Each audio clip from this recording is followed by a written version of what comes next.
everyone. In our series of videos we've been publishing on the corporate tax based on the consultation document published by the Ministry of Finance.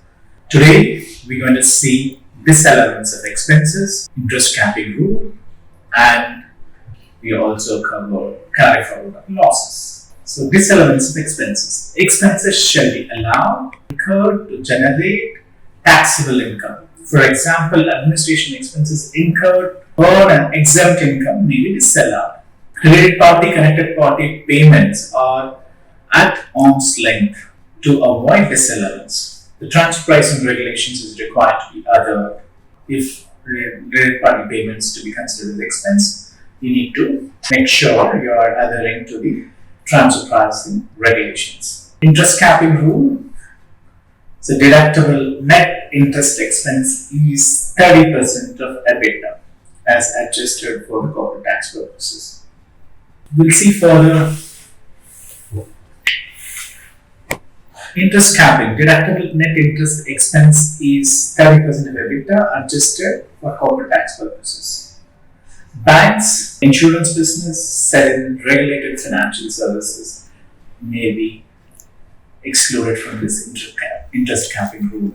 Business carried on by a natural person will also does not apply this interest capping rule. Other disallowances. Related party payment to free zone entities taxed at 0% will not be considered as expense. 50% of the entertainment expenses. Any entertainment expenses incurred on shareholders, customers, directors will be allowed only 50%. Penalties and donations. So if the donations are any penalties, all the penalties is going to be disallowed. Any donations which is made to an institution which is not approved charitable institution will be disallowed. Unrealized gains or losses, bifurcation into revenue and capital items. Okay, as we seen before also. So capital items, unrealized revenue and losses can be adjusted, and whereas revenue items will be considered as expense or income on an accrual basis. So carry forward and offset of losses. Offset limit. Loss in one period shall be offset against the income of the future period up to maximum of 70% of the taxable income of the future tax periods. So any future taxable periods, so maximum losses can be offset only to 70%. Still 20% income will be subject to tax for that year. Time limit.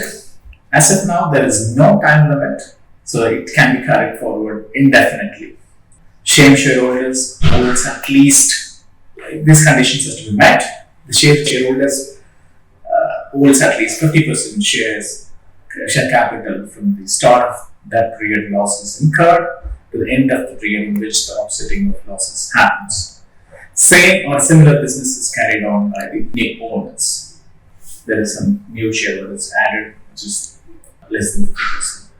Losses incurred before the effective date of corporate tax is not allowed to be carried forward.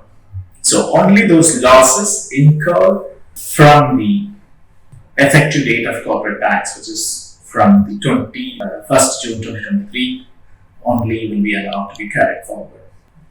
So with this, we will conclude this session. So we can connect again on the next video with the corporate tax calculation, taxable rates, and we can also cover on the transfer pricing.